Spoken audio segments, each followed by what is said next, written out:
Je suis rentré 13 secondes sur une aire sportive de manière pacifique avec un t-shirt où j'ai blessé personne. La course a même pas été interrompue. On est face à une situation où tous les modes d'action ont été tentés et de silenciation et de criminalisation d'un niveau tel qu'on est obligé en fait de prendre des nouveaux espaces d'expression. Cet ingénieur et activiste écologiste risque la prison pour son action lors du Tour de France. Le mercredi 16 juillet 2025, il y a dénoncé la présence de l'équipe Israël Première Tech, financée par une entreprise israélienne. Pour Agi+, il est revenu sur les raisons de son geste.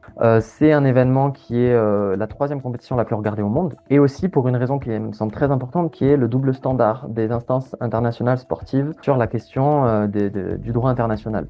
En 2022, le Comité international olympique, je crois qu'on était 4-5 jours après l'invasion de l'Ukraine par Vladimir Poutine, a recommandé à toutes les fédérations internationales d'exclure les équipes russes, biélorusses. Et la Fédération internationale de cyclisme, notamment, elle s'est positionnée extrêmement vite. Elle a interdit la présence des équipes russes, biélorusses et financées par des sponsors russes aussi, hein.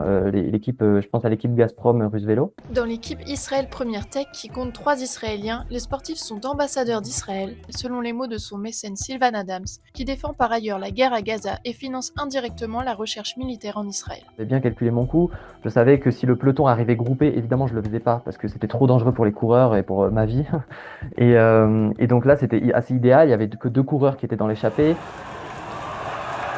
J'arrive sur l'agent de sécurité, j'essaie pas du tout de l'esquiver, je lève les mains en l'air et puis je lui dis immédiatement, je lui dis je coopère, je m'en vais pas. Il était extrêmement en colère. Il a essayé de me frapper au visage. Alors, il m'a frappé au visage, il m'a plaqué contre la barrière. Donc moi, en fait, j'ai encore des séquelles au dos là. Amin encourt 2 ans de prison et 20 000 euros d'amende pour atteinte à la sécurité des biens et des personnes et pour avoir refusé de donner ses empreintes digitales en garde à vue. Son procès doit avoir lieu le 19 novembre 2025 à Toulouse. J'ai vraiment la volonté que ce procès, on en fasse quelque chose d'important parce que c'est un geste de liberté d'expression qui a été pacifique et qui a interrompu à peu près rien du tout dans le fonctionnement du pays et de la compétition. J'ai déjà reçu le soutien de beaucoup de sportifs de haut niveau qui m'ont dit qu'ils comprennent mon geste, qui me soutiennent totalement et que le silence du monde du sport est complètement insupportable. Si mon geste, il aura pu au moins faire prendre la parole au monde du sport, qui serait sorti du silence grâce à ça, bah, ce sera déjà ça.